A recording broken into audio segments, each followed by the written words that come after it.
안녕하세요. 사연 읽어주는 남녀입니다. 오늘도 와주셔서 감사드리며 그럼 오늘의 사연 바로 시작하겠습니다. 안녕하세요. 점점 더워지는 날씨에 잘들 지내고 계시나요? 저는 요즘처럼 더워질 시기가 되면 한 번쯤 생각나는 사건이 있습니다.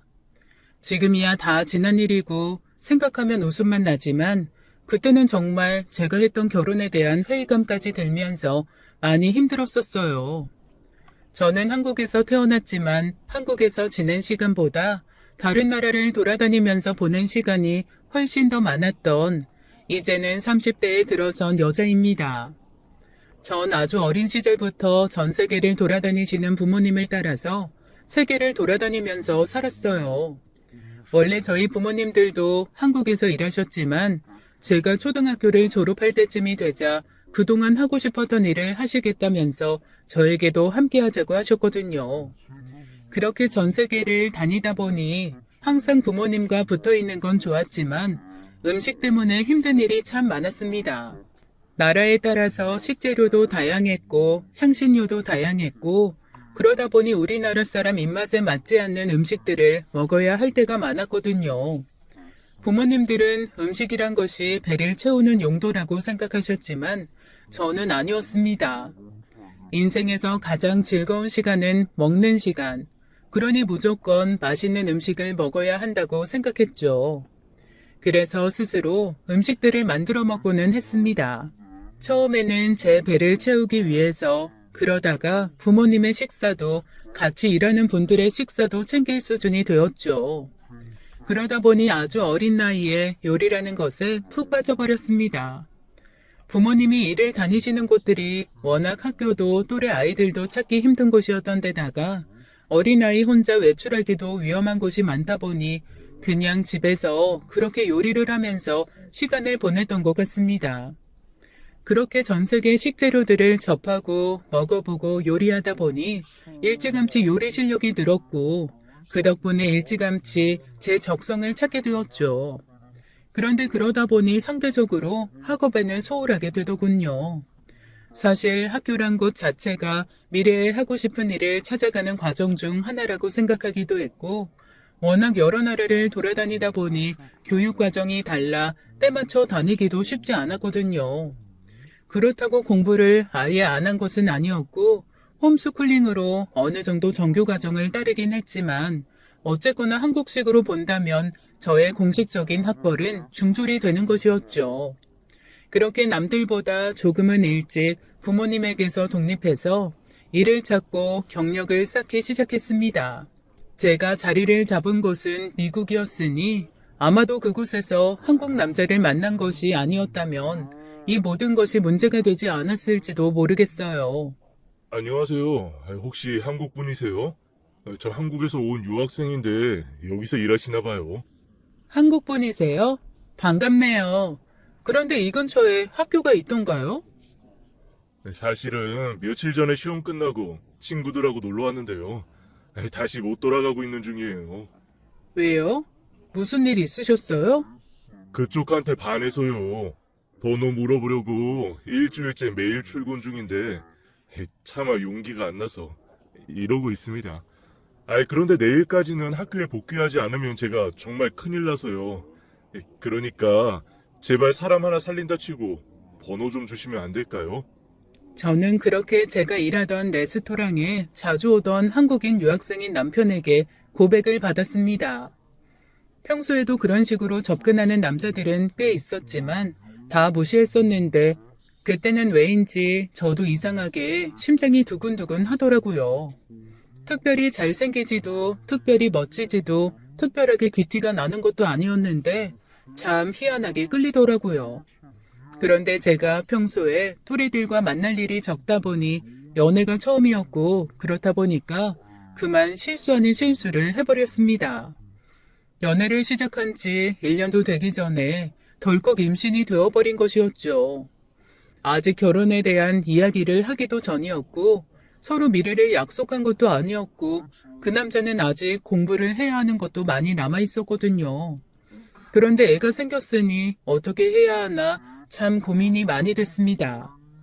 사실 혼자 낳아서 기르는 것도 문제는 되지 않았지만 그래도 사랑하는 사람 사이에서 생긴 아이니까 함께 이야기하고 이왕이면 미래도 함께하고 싶었어요. 그걸 말이라고 해? 당연히 나아야지. 세상에. 그럼 뭐부터 해야지? 결혼부터 해야 하나? 그럼 난 어떻게 할까? 우선 우리 부모님한테 이야기를 해야 결혼을 준비하는데 어떻게 하지? 어떻게 하지? 그 남자는 당황하기는 했지만 다행히 아이가 생겼다는 사실을 기뻐해 주었습니다. 그리고 아이가 생겼으니 공부를 포기하고 한국으로 들어가서 취업을 하겠다고 하더군요. 자신의 꿈을 위해 먼 타국 땅까지 와서 공부를 하고 있는 걸 텐데 저를 위해서 그리고 우리의 아이를 위해서 미련 없이 모든 것을 포기하겠다는 그 남자를 보니 제가 남자를 잘 골랐다는 확신이 들었습니다. 그래서 저도 그 남자를 따라 한국에 들어오는 일에 동의했어요. 제가 하는 일은 나라가 상관없으니 미국이 아니라도 할 수 있는 상황이기도 했고 임신을 한 뒤로는 유난히 심한 입덧 때문에 음식 냄새를 맡을 수가 없어서 일을 쉬고 있는 중이기도 했거든요. 그래서 저희는 오랜 상의 끝에 한국으로 돌아가 결혼을 하고 새 살림을 시작하기로 했죠. 그렇게 저는 그 남자와 비행기에 올랐고 한국으로 돌아왔습니다. 아주 핑크빛 미래를 꿈꾸면서 말이죠. 그런데 제가 너무 오랫동안 한국을 떠나 있었던 게 문제였을까요? 한국에 들어온 이후 저는 계속해서 전혀 예상하지 못했던 상황에 부딪히게 되었습니다. 무엇 하나 제 예상과는 맞아 떨어지지가 않더라고요. 미국에서 만났다고? 아니 공부하라고 보내놨더니 왜 거기서 연애를 해? 넌 얌전히 공부하던 우리 아들을 어떻게 꼬여낸 거니?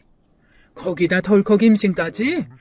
넌 도대체 가정교육을 어떻게 받았으면 결혼 전에 덜컥 임신부터 해? 그리고 임신을 했으면 여자인 네가 알아서 했어야지. 왜 장래가 창창한 우리 아들 발목을 잡고 늘어져서 앞길을 막는 건데? 시어머니에 대한 저의 첫인상은 상당히 무례하다는 거였습니다. 저 사람은 왜 나에게 저렇게 개인적인 질문을 아무렇지 않게 하지? 너무 무례한 거 아닌가? 지금 생각하면 엄청난 문화 충격이었던 것 같습니다. 저희 시어머니가 되실 분은 손주가 생겼다는 말에 기뻐하기는커녕 울고불고 난리를 치시더군요. 저는 아들의 공부를 방해한 천하의 악녀였고 저의 소중한 아이는 아들 인생 앞에 놓인 장애물이었어요. 너는 그래서 무슨 일을 하는 거니? 우리 아들은 어떻게 만난 건데?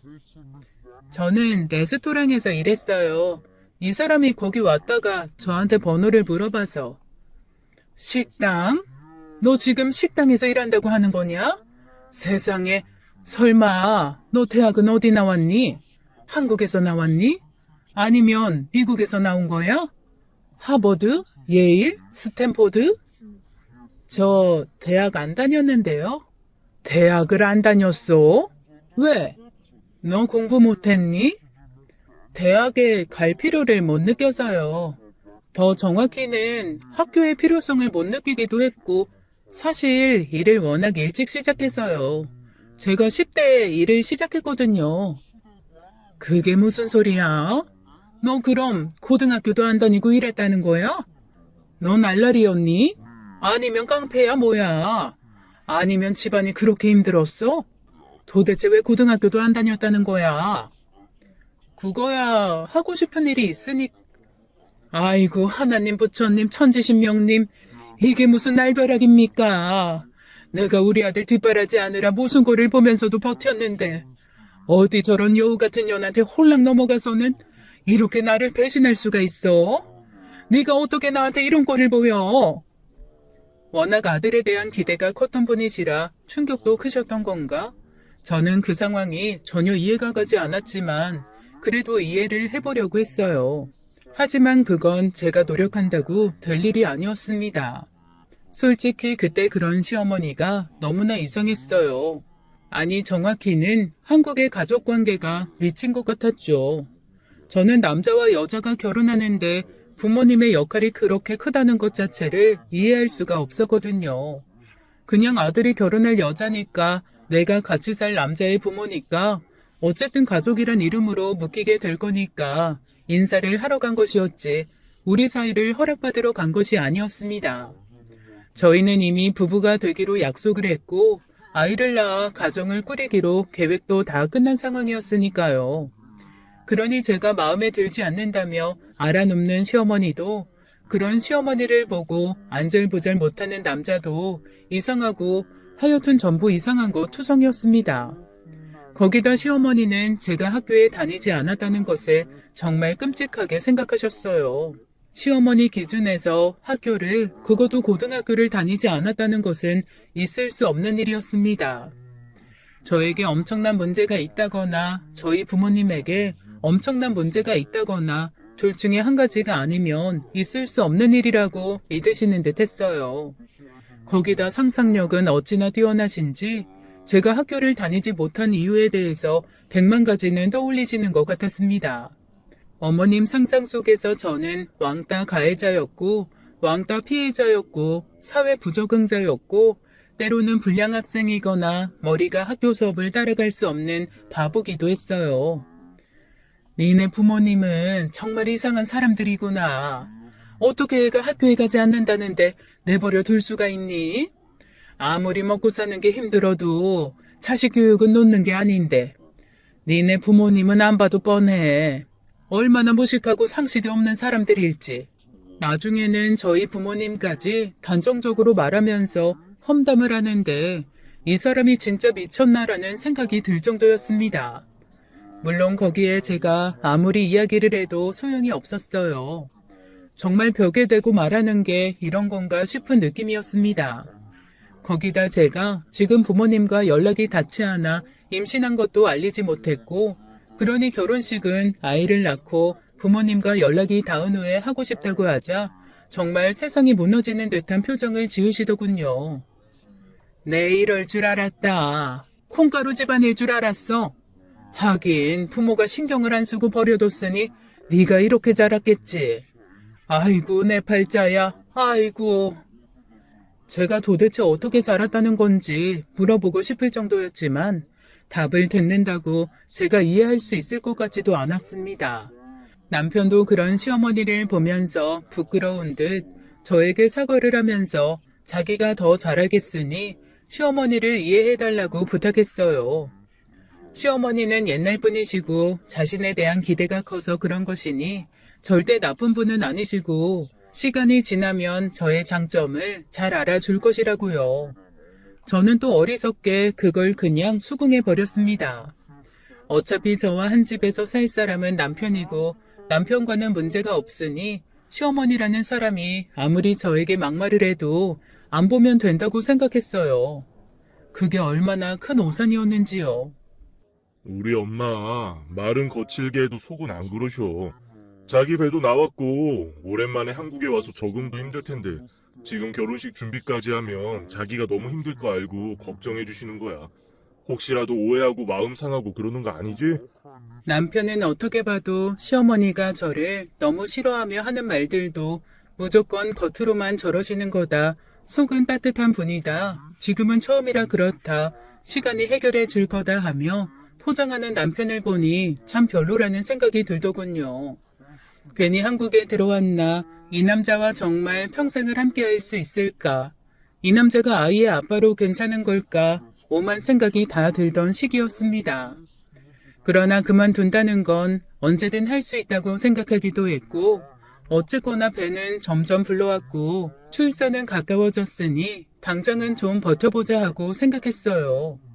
그저 곧 있을 아이와의 만남을 기대하며 하루하루 스트레스 받지 않고 보내려고 노력했죠. 그리고 한동안은 실제로 괜찮기도 했습니다. 시어머니가 바빴거든요. 바로 저의 시동생, 남편의 동생 결혼을 위해 본격적으로 나섰거든요. 난 정말 네가 이렇게 내 뒤통수를 칠 수 있을 거라고는 꿈에도 몰랐어. 그것도 여자 문제로 말이야. 그래서 내가 정신을 차리기로 했다. 너무 안일했던 것 같아. 내가 신경을 쓰지 않으면 저런 여자가 붙을 수도 있다는 걸 예상했어야 하는데 말이야. 그러니까 작은 애 너는 혹시라도 그런 일 없게 그냥 일찌감치 좋은 여자 만나는 게 좋겠어. 이번 주부터 당장 맞선부터 보자. 거기 나오는 여자들은 이미 한 번쯤 걸러진 여자니 조건은 걱정하지 말고 부지런히 만나서 네 취향에 맞는 여자를 찾아봐라. 부디 너는 엄마를 실망시키지 않을 거라 믿는다. 시어머니는 시동생도 저처럼 조건이 엉망인 여자를 데려오면 큰일이라면서 조건이 좋은 여자들과 줄줄이 맞선 약속을 잡아놓으시는 등 의욕적으로 나서셨습니다. 그거야 시어머님의 며느리 취향이고 희망이니 제가 참견할 일은 아니었지만 한편으로는 정말 징그럽다 싶을 만큼 저를 물고 늘어졌어요. 시어머니는 저만 보면 본인이 바라는 며느리감에 대해서 설명하고 또 설명했습니다. 난 사람을 판단하는 제일 기본이 바로 학벌이라고 생각해. 그 사람이 어떤 대학을 나왔는지를 보면 그 사람이 얼마나 성실하게 학창시절 보냈는지 과거가 보이는 거고, 앞으로 어떤 일을 하면서 살아가게 될지 미래도 예측이 가능해지지. 거기다 여자는 특히 학벌이 중요해. 애들 머리는 엄마 머리 닮는다는데 이제 니들은 어쩔 거냐? 혹시라도 아빠 닮아서 머리가 좋아도 문제일 거다. 애들이 커서 왜 엄마는 고등학교도 못 나왔어요? 엄마는 왜 이렇게 바보예요? 이러면 니들은 뭐라고 할 거니? 내가 그 상상만 해도 어지럽다. 지금이야 서로 좋으니까 그 뱃속의 아이가 니들 맘대로 될 것 같겠지만 이제 그 애가 커서 너를 무시하는 걸 경험해봐야 그래서 내가 그런 말 했구나 할 거다. 저라면 저렇게 조건을 맞춰서 매주 다른 사람을 만나서 서로를 탐색하고 비교하다 보면 자괴감이라도 들 것 같은데 다행인지 시동생은 시어머니와 의견이 아주 잘 맞는 것 같았습니다. 엄마도 별 걱정을 다 하네. 당연히 나는 학벌을 포함한 모든 조건이 완벽한 여자라고 결혼할 거야. 설마 내가 형처럼 여자 얼굴만 보고 데리고 와서 엄마 쓰러지게 하겠어? 나는 그런 멍청한 짓은 하지 않을 거야. 걱정 마. 그래, 제발 그래주라. 너까지 그러면 정말 엄마는 사는 낙이 없을 것 같다. 저는 졸지에 시어머니의 삶의 의욕마저 뺏어간 며느리가 되었더군요. 듣고 있으면 화가 났지만 그래도 제가 사랑하는 남편의 엄마였고 제가 낳은 아이의 할머니가 될 사람이니 그럼에도 가능하면 사이좋게 지내고 싶었어요. 그렇기 때문에 일할 때는 한성질 한다고 유명하다는 저였지만 참 많이 참았습니다. 저와 일했던 사람들이 봤다면 아주 쓰러질 법한 모습이었죠. 그나마 그런 자리가 몇 번이고 계속되니 남편도 조금은 제 눈치를 보기 시작하더군요. 미안해. 우리 엄마가 좀 속물적인 거 알고 있었는데 그래도 당신한테 이렇게 할 줄은 몰랐다. 그래도 첫 손주를 품은 며느리한테 어떻게 이럴 수 있는지 모르겠네. 정말 엄마가 너무 실망스러워서 부끄럽고 창피하다. 당분간은 엄마 연락도 받지 말고 좀 거리 둬보자. 결국 남편이 먼저 결정을 내렸습니다. 저에게 아예 시어머니의 연락을 받지 말라고 제 전화에서 시어머니의 번호를 차단해버렸거든요. 그러나 남편은 시어머니의 행동력을 무시한 거였죠.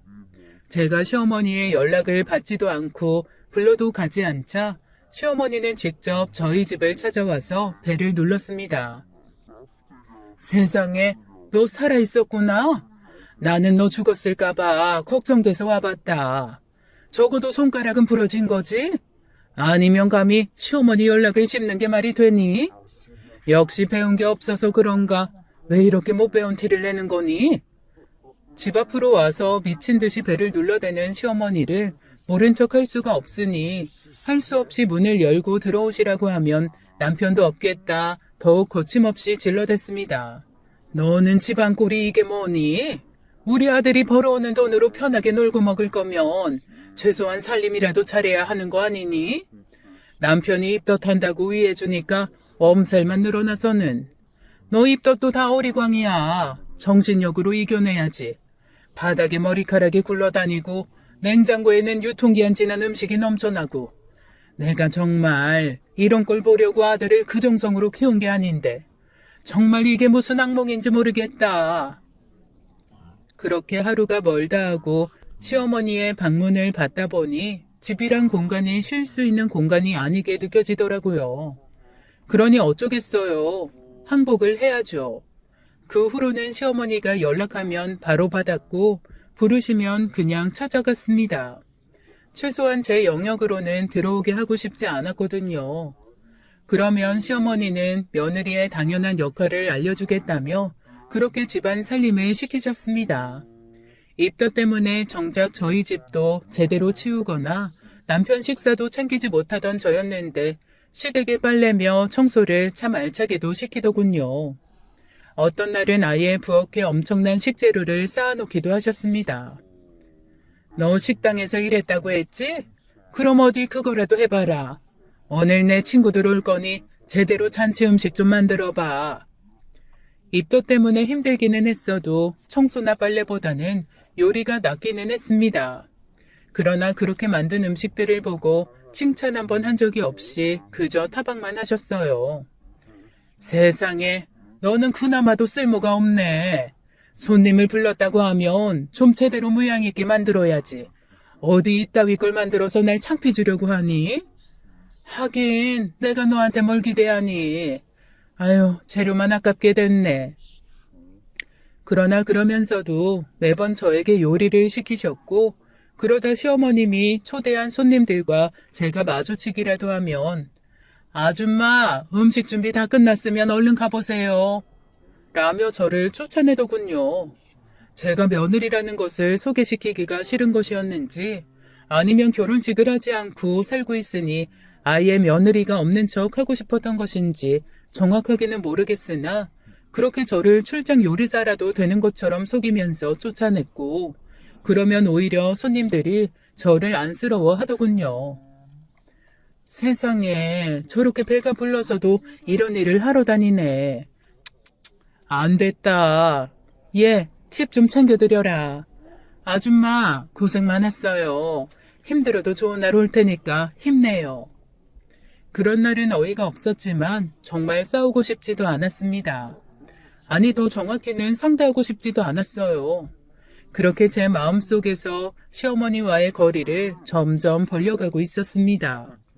그러나 그렇게 싫은 상황에서 몸을 움직이니 결국 탈이 나더라고요. 그날도 시어머니에게 불려가서 음식을 하고 있었어요. 그날따라 아침부터 몸이 좋지 않아서 정말 가고 싶지 않았는데 정말 중요한 손님이라면서 난리를 쳐서 할 수 없이 시댁으로 향했습니다.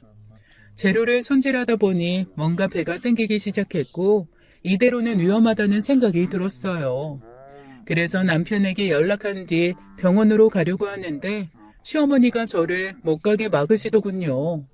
손님들이 올 시간이 됐는데 이렇게 가면 어떻게 하냐면서요. 오늘은 그냥 시켜서 드시라고 하면서 가려는데 어떻게 손님을 초대하고 배달 음식을 대접하냐면서 병원을 가더라도 음식은 다 해놓고 가라고 온몸으로 막으셨습니다.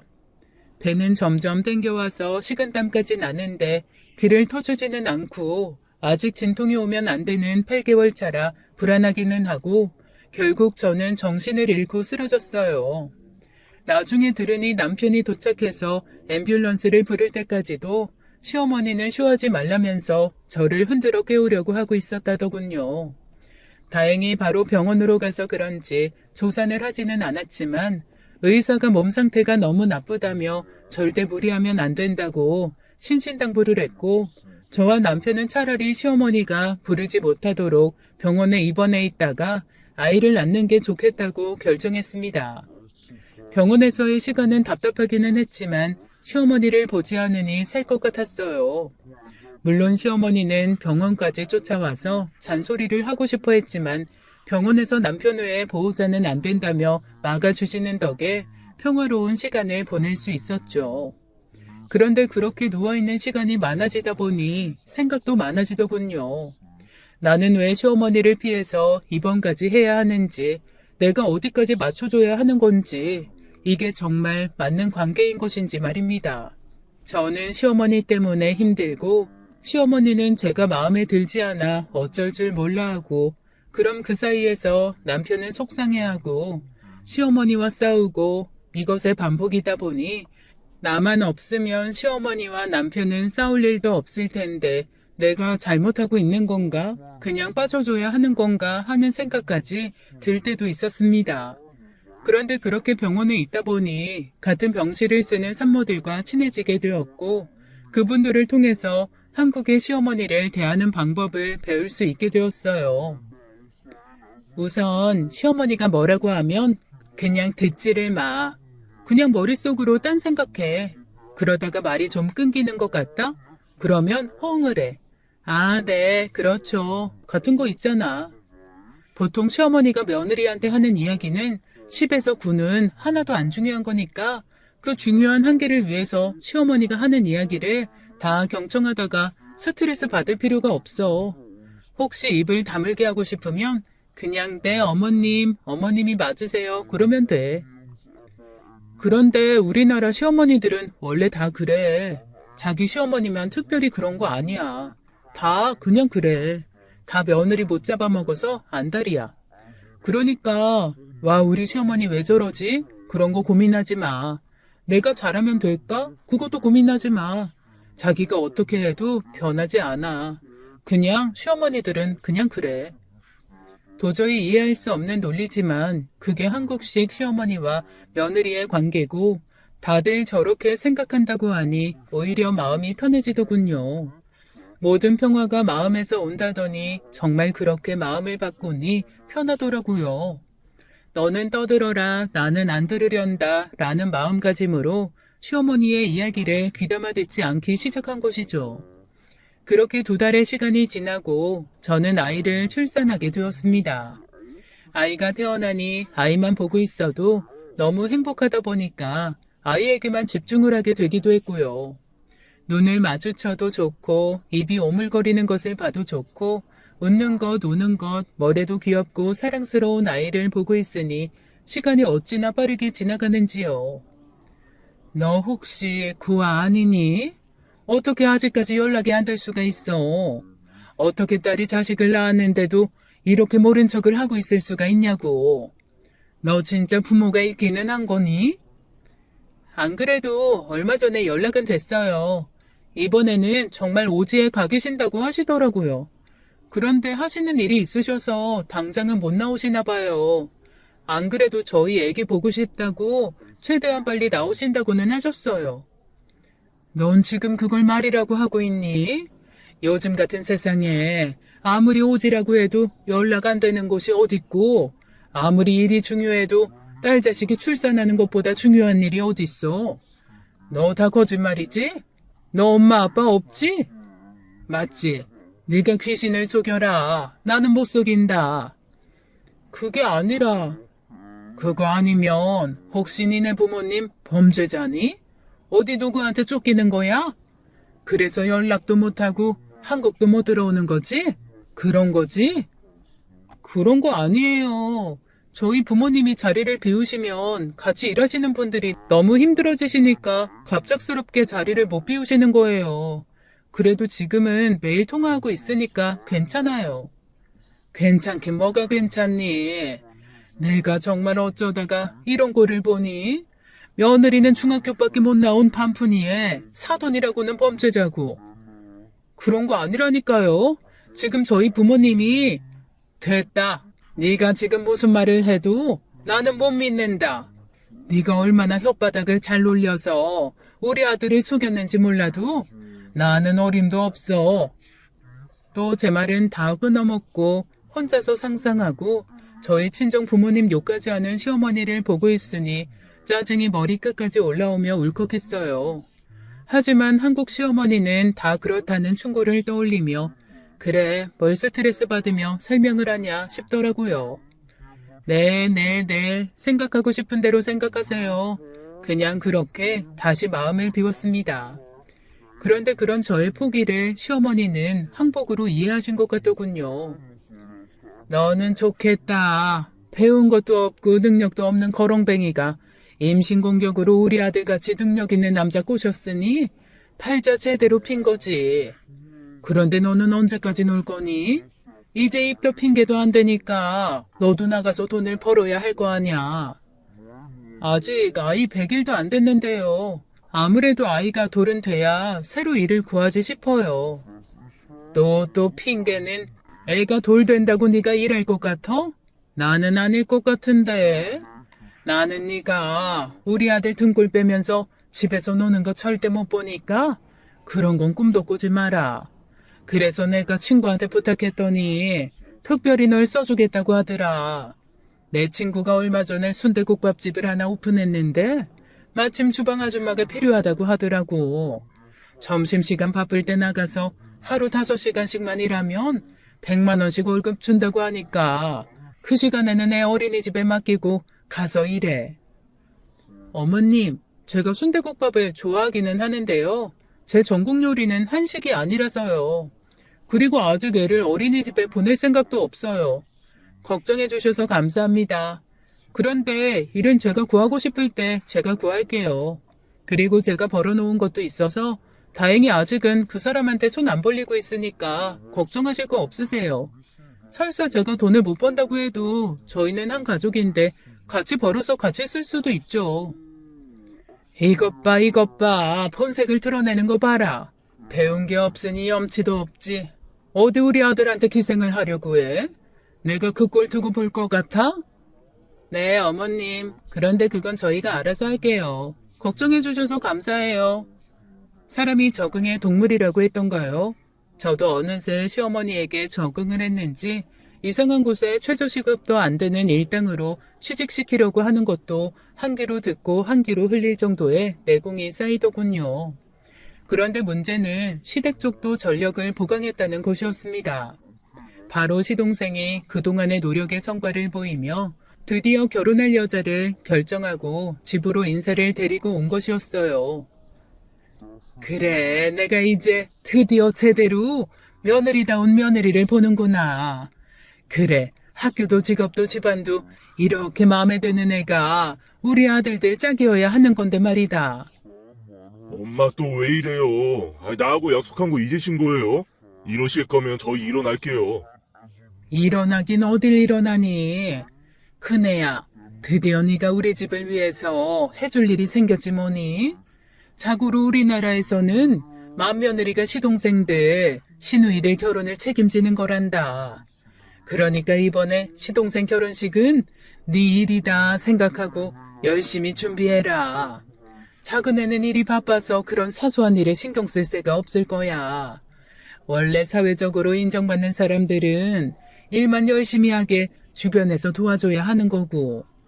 그러니까 큰애 네가 처절한 심부름들 몸 쓰는 건 나서서 다 해주고. 알았지? 엄마, 그건 좀 아닌 것 같은데. 우리도 아직 식을 못 올렸는데 동생 결혼 준비를 이 사람이 어떻게 도와? 내가 너희들한테 결혼식 하지 말라고 했니? 제 엄마 아빠가 나타나야 식을 하던지 말던지 할 거 아니야. 그 엄마 아빠라는 사람이 진짜 있는지 사기를 당하고 있는 건지 이제는 나도 모르겠으니까.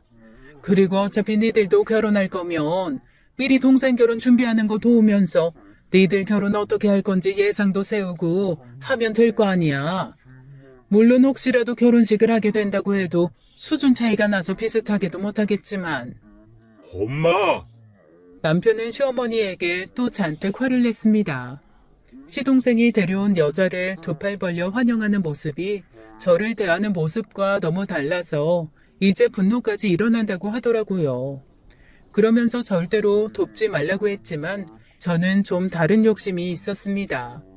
제가 이런저런 사정으로 또래 동성의 친구가 없었고 자매나 가까운 친척도 없었던 터라 같은 집안의 며느리가 된 또래의 여자 동서와 친하게 지내고 싶은 욕심이 있었거든요. 그런데 저는 남편의 말을 들었어야 하는 거였습니다. 한 집안 며느리들이 잘 지내야지 집안이 편한 거다. 둘이 수준은 너무 다르지만 어쩌겠니. 잘난 사람이 조금 너그러운 마음으로 봐줘야지. 그네 너는 네가 형님이라고 어줍지 않게 동서 시집살이 같은 거 시킬 생각 꿈에도 하지 말아라. 나는 그런 걸 못 본다. 그저 좋은 대학 나오고 좋은 직장 다니는 동서가 들어왔으니 하나라도 배울 게 있겠거니 하고 겸손한 마음으로 대하고 시키는 건 무조건 잘하고. 알겠니? 이번 결혼 준비부터 알았지? 어머, 아무리 그래도 제가 어떻게 형님한테 그래요. 형님도 걱정하지 마세요. 제가 손아래 사람으로서 잘할게요. 그래도 결혼 준비를 좀 도와주시면 감사하긴 할 것 같아요. 제가 아무래도 일도 하면서 결혼 준비하다 보니까 버겁긴 하네요. 멀쩡한 대학 나와서 회사 다니면서 결혼 준비가 어디 쉽겠니? 다 그게 네가 인정받아서 그런 거 아니겠어. 좋은 대학 나와서 좋은 직장 다니는 사람은 자기가 할 일이 있는 거고 집에서 노는 사람이 있으니까 그 손도 빌리고 그러는 거지. 가족이 될 사람이니 좋게 좋게 도와주면 그 마음을 알아주겠지. 그리고 결혼식 준비라는 게 어떤 건지 미국에서도 경험해 본 적이 없으니 이번 기회에 한국 결혼식에 대해서 봐두면 내가 결혼할 때도 도움이 되겠지 하는 마음도 있었어요. 그리고 내가 도와주면 저 사람도 내가 결혼할 때 도움이 되겠지. 뭐 그런 여러 가지 마음도 있었고요. 그러나 사람은 적응의 동물이죠. 처음에는 그래도 조심하는 것 같던 동서될 사람도 어느 순간 저를 점점 편하게 생각하는 것 같더니 어느 순간에는 정말 자기가 만만하게 심부름을 시켜도 되는 그런 사람이라고 여기는 듯 했습니다. 형님, 어제 찾아오신 한복 그거 어떻게 된 거예요? 제가 구김없게 잘 들고 오시라고 했잖아요. 그런데 이거 주름 졌잖아요. 이거 내일 스튜디오 촬영인데 어떻게 하실 거예요? 택시 타신 거죠? 그러니까 접혔죠. 제가 서서 버스 타시라고 했잖아요. 아니 도대체 왜 이렇게 말귀를 못 알아들으세요? 동서, 지금 선 세게 넘네? 사람이 좋은 마음으로 도움을 준 거면 고마워하는 게 아니라 지금 뭐라고 하는 거야? 돈 주고 사람을 써도 그렇게 말하면 갑질이란 소리 들어. 근데 하물며 나는 동서 윗사람이고. 윗사람은 개뿔? 나이 많은 게 벼슬인 줄 아나. 동서! 어머, 들리셨어요? 귀는 잘 들리시나 봐요. 그러게 어릴 때 공부 좀 하시지 그러셨어요. 중졸이 뭐예요, 중졸이? 제가 지금 형님이랑 한 집안 식구가 된다는 게 얼마나 자존심 상하는지 아세요? 정말 형님 때문에 결혼 엎으려고 한 거 겨우겨우 참고 진행하는 거예요. 그러니까 괜히 어설프게 형님 행세할 생각 말아요. 동서, 내가 학교를 어딜 다녔고 어떻게 살았건 내가 동서한테 피해만 주지 않으면 되는 거 아니야? 왜 내가 동서한테 그런 걸로 무시를 당해야 돼? 이런 식이면 내가 동서 결혼 반대해야 하는 정도인 거야. 반대요? 해보세요, 어디. 제 결혼이 엎어지나 형님이 이 집안에서 쫓겨나나. 설마 뭐 미국식 마인드신 거예요? 인간은 모두 평등하다, 그런 거요? 아니요, 절대 아니에요. 사람은 다 급이 있어요. 거기다 후천적인 건 더욱 그렇고요. 노력해서 얻을 수 있는 건 노력해서 얻으셨어야죠. 도대체 왜 노력이란 건 하지 않고 거저 얻으려고 하세요? 저 그런 사람들 정말 극혐합니다. 와, 평생 처음 들어보는 말들을 어쩜 그렇게 다다다 쏟아내는지요. 평생을 한 번도 게으르게 살아본 적도 없고 항상 치열하게 살아온 저에게 어떻게 저런 말을 할 수가 있는지. 아니 설사 제가 평생을 게으르게 살았다 한들 그게 자기들한테 피해를 주는 것도 아닌데 왜 저렇게 막말을 하는지 정말 황당하고 어이가 없을 뿐이었습니다. 그리고 사람이 사람을 선의로 대하는데 반대쪽에서 악으로 대응한다면 저도 굳이 상대하고 있을 필요가 없다는 생각이 들었어요. 그래서 저는 시어머니 말고 동서도 최대한 부딪히지 말고 살아야겠구나 생각했고 제 남편도 그런 제 의견에 적극 동조해 주었습니다. 그러나 아무리 피하려고 해도 가끔씩 어쩔 수 없이 마주쳐야 하는 집안 행사가 있을 수밖에 없었어요. 어머님, 제가 결혼하고 어머님 첫 생신이시라서 어떻게 해야 하나 고민을 엄청나게 했거든요. 그래서 어머님 맛있는 거 사드리려고 하는데 원래 생신날 식사는 아주버님이 대접한다고 하시더라고요. 그래서 제가 정말 예약하기 어려운 핫한 곳을 예약했어요. 호텔 뷔페인데 실력 있는 셰프에 잘 나가는 요리사들도 많은 곳이래요. 거기 예약하려고 해도 3달쯤 예약이 꽉 찼는데 마침 제가 거기 보조 주방장 중에 한 명이 저희 아버지 친한 친구분 아들이라서 자리를 뺐어요. 세상에, 그런 곳을 네가 예약했어? 어머, 이게 무슨 호강이니? 내가 무슨 복에 너 같은 며느리를 얻어서 허사를 누리겠구나. 고맙다, 고마워. 아니, 호텔 뷔페에서 자기가 사겠다는 것도 아니고 예약만 해준 건데 그렇게 생색을 내는 동서나 그걸 또 기특하다고 좋아하시는 시어머니를 보고 있자니 참 잘들 논다라는 생각만 들더라고요. 그러나 그 뷔페는 저도 궁금했던 터라 그냥 참고 함께 갔어요. 세상에, 여기 정말 고급스럽구나. 집안에 며느리가 잘 들어오니까 내가 이런 호강을 하는구나. 너는 어떻게 이런 최고급 호텔에서 일하는 사람을 알고 있니? 정말 대단하다. 역시 사람들은 끼리끼리 어울리는 거야. 어머님도 참 별거 아니에요. 그저 열심히 살았을 뿐인걸요. 그렇게 시어머니와 동서는 저희들 옆에서 서로 나쁘끄러운 소리를 참 아무렇지도 않게 하고 있었지만 저는 그저 음식에 집중해 있었습니다. 동서의 말이 맞긴 하더군요. 보통 호텔의 뷔페는 한 가지 테마로 꾸며지는 전통 레스토랑보다는 음식의 수준이 떨어지는 경우가 있는데 그 호텔의 뷔페는 전반적으로 수준이 높았습니다. 프렌치, 한식, 중식, 일식까지 재료도 신선하고 요리법도 깔끔하고 도전적이었어요. 특히 샐러드가 인상적이었습니다. 저는 어느 식당이건 제일 먼저 먹는 것이 가벼운 샐러드예요. 샐러드의 재료를 어떻게 손질했는지, 어떻게 관리했는지가 그 식당의 수준을 판단할 수 있거든요. 그런데 그곳은 그 샐러드의 종류가 다양해서 꽤 즐거운 시간을 보내고 있었는데 제가 음식을 가져온 접시를 본 시어머니와 동서가 비웃기 시작하더군요. 아무리 고급스러운 데를 오면 뭐라니? 사람이 싸구려니 입도 싸구려라. 좋은 걸 먹을 줄 모르는 걸. 비싼 거 다 놔두고 저거 먹는 꼬라지 봐라. 내가 창피해서 어딜 데려갈 수가 없어. 어머님도 참. 왜 미식가가 3대에 걸쳐야 태어나는데요. 미식은 자기가 노력한다고 되는 게 아니에요. 부모님부터 열심히 먹이고 노력해야지 겨우 가능한 거래요. 하긴 어려서부터 맛있는 걸 제대로 먹어본 적이 없을 테니 제가 무슨 맛을 알겠니. 그래도 정말 부끄러워서 같이 다니기가 싫다. 제 기준에서는 이렇게 사람들이 많은 곳에서 자신의 험담을 하는 것이 더 부끄러운 일일 텐데 그건 모르고 계속 떠들고 있는 두 사람을 보니 정말 저랑 안 맞는 사람들이라는 실감만 다시 들더군요. 기분 좋게 먹고 있던 음식 맛도 갑자기 뚝 떨어지는 것 같아서 포크질을 멈추고 있는데 야, 그만 먹을 거면 가서 음식이나 더 가져와라. 저쪽에 스테이크 굽는데 사람들 줄 서 있는 거 보이지?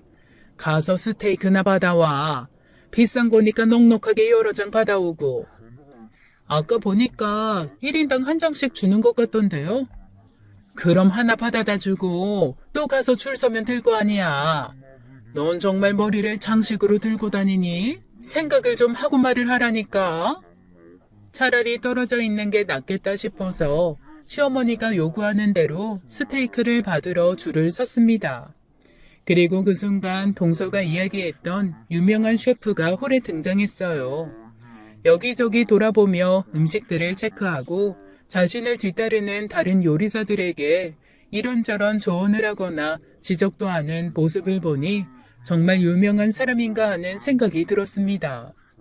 동서가 알고 있다던 셰프도 저렇게 홀을 순회하고 있는 사람 중에 한 명이려나 하는 생각을 하며 스테이크를 받아 자리로 돌아가려는데 그 순간 그 유명하다는 셰프와 제 눈이 마주쳤어요. 뭔가 낯이 익은 사람인데? 하는 생각을 한 순간 그 셰프도 반갑게 제 이름을 부르며 다가오더군요. 마리아? 오 마이 갓. 아이 마리아 당신이 왜 여기 있어요? 세상에. 아이 당신을 여기서 만나게 될 줄이야. 세상에, 당신이 왜 한국에 있어요? 당신이 만든 요리에 감명받아서 여기까지 오게 된 거예요. 그런데 이렇게 당신까지 만나다니. 나 정말 행운아예요. 사람들은 모두 어리둥절해했죠. 특히 시어머니와 동서는요. 다들 인사해. 나의 요리 스승이자 존경하는 멘토, 천재 셰프 말이야, 야. 그 순간 셰프의 뒤에 있던 보조 요리사들도 일렬로 늘어서서 저에게 깍듯이 인사를 하더군요. 설마 한국에서 일하고 있나요? 아니요, 지금은 쉬고 있어요. 나중에 일하게 되면 꼭 연락 줘요. 꼭 가보고 싶으니까. 그러면서 셰프는 자기 연락처를 제게 알려주었어요. 그리고 그 소란에 결국 호텔의 지배인까지 달려오더군요. 그리고는 셰프에게 설명을 들은 지배인이 제게 명함을 내밀었어요.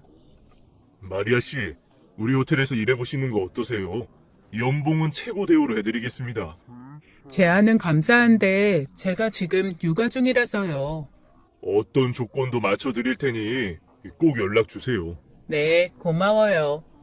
셰프들과 지배인이 자리로 돌아가고 나자 시어머니와 동서가 제 곁으로 다가왔어요. 이게 무슨 소리니? 저 사람들이 왜 너한테 인사를 해? 너 저 사람들 어떻게 알아? 저도 오랜만에 보는 사람들이에요. 예전에 저한테 요리 배웠던 사람이에요. 그리고 그 소란 속에서 드디어 저희 시어머니가 저의 학벌 말고 다른 부분들에 대해서 관심을 가지기 시작하시더군요. 그동안 그렇게 떠들려고 해도 듣지도 않던 제 이야기를 말입니다. 저희 부모님은 두 분 모두 의사셨습니다. 그런데 돈을 벌기보단 말 그대로 사람 고치는데 재미를 느끼시는 분이라고나 할까요? 남들은 두 분이 사명감 넘치는 진정한 의사의 표본이라고 하지만 제가 보기에 저희 부모님은 환자를 만나고 고치는 걸 세상 어떤 것보다 재미있어 하시는 분 같았습니다. 그래서 본인들의 일을 좋아하셨고 보람있어 하셨고 그러다 보니 일이 취미가 되는 덕업일치의 경지셨죠. 그러다 보니 저에게도 항상 본인이 평생 재밌어 할 수 있는 일을 찾아라 라고 잔소리를 하고는 하셨죠. 어쨌거나 그렇게 환자 고치는데 진심이셨던 저희 부모님은 제가 아주 어릴 때부터 여기저기 봉사라는 이름으로 우리나라 섬이나 오지로 환자를 만나러 다니시더니 제가 어느 정도 큰 이후에는 아예 한국 병원은 정리하시고 국경 없는 의사회에 들어가셨습니다. 그리고 그 중에서도 가장 위험하다는 곳, 의사들이 가장 가기 꺼려하는 곳들을 선택하셨죠. 너무 위험한 곳에 아이를 데리고 다닌다며 말리는 사람들도 많았지만 아이는 부모와 함께 있는 게 제일 안전하다면서 참 열심히 데리고 다니셨어요. 그러나 그런 곳들이 주로 전쟁과 가까운 곳 혹은 먹고 살기도 힘든 곳들이 대부분이다 보니 제가 학교를 다니거나 공부하는 것이 쉽지 않았죠. 네, 다 핑계입니다. 그 상황에서도 제가 열심히 공부하려고 했다면 어떻게든 공부를 했겠죠. 오히려 세계 각국의 여러 학교를 경험하며 더 수준 높은 학업 성취도를 보였을지도 모르고요. 그러나 저는 말씀드렸다시피 요리가 재밌었고 좋았습니다. 부모님은 그런 저를 응원해 주셨고요. 예전에 함께 국경 없는 의사회에서 근무하셨던 동료분께 저를 부탁했습니다. 그래서 저는 그분이 계신 곳에 호텔 조리학교를 다니다가 제 실력을 테스트하고 싶어 나갔던 호텔 요리 경연대회에서 우승을 하며 바로 일을 시작하게 되었어요. 그게 17살이었죠. 그래서 저는 한국 나이로 17살이 되는 해부터 호텔 주방에서 일을 하게 되었습니다. 다행히 칼을 쓰는 솜씨가 좋다는 평가를 받았는데 부모님들은 그게 본인들을 닮은 거라고 하세요. 의사가 환자를 위해서 칼을 드는 것과 요리사가 손님을 위해 칼을 드는 것이 결국 같은 것이라면서요. 그 후로 10년 동안 정말 몸이 부서져라 일을 했습니다. 그만큼 재미도 있었고 좋은 사람들도 많이 만났지만 워낙 주방에만 박혀 있어서 그런가 사실 사회성은 좀 떨어지는 편이었던 것 같아요. 연애도 제대로 못 해봤고 친구도 제대로 사귀지 못했거든요. 그래서 저에게 적극적으로 다가와주는 남편에게 호감을 느꼈고 좀 쉽게 사랑에 빠진 것도 인정합니다. 그리고 시어머니나 동서의 막장 행각에 대처하는 게 어리숙했고 그러다 보니 점점 더 만만하게 보고 더 막말을 하고 뭐 그런 악순환이었던 거죠. 뭐야? 그럼 니네 부모님이 의사라고? 진짜? 그리고 너는 미국에서 호텔 조리학교 다닌 거면 그냥 중졸이 아니잖아. 중졸은 맞죠. 일반 학교가 아니라서 우리나라에선 학교로 인정을 받지 못하거든요. 뒤늦게 모든 사실을 알게 된 시어머님과 동서는 말 그대로 경악하더군요. 그동안 제 말을 정말 하나도 믿지 않고 계신 거였어요. 당연히 거짓말일 거라고 생각하셨다는데 본인들이 그런 거짓말을 쉽게 할 수 있으니 남도 그럴 거라고 생각한 건지 뭔지. 마침 그때쯤 드디어 저희 부모님도 한국으로 들어오실 수 있으셨습니다. 제가 부모님에게서 독립한 이후 두 분은 그동안 저 때문에 자제하셨던 거라면서 정말 오지 중에 최고의 오지, 전쟁 지역 중에 최고의 전쟁 지역만 찾아다니는 바람에 정말 연락이 힘들었었거든요.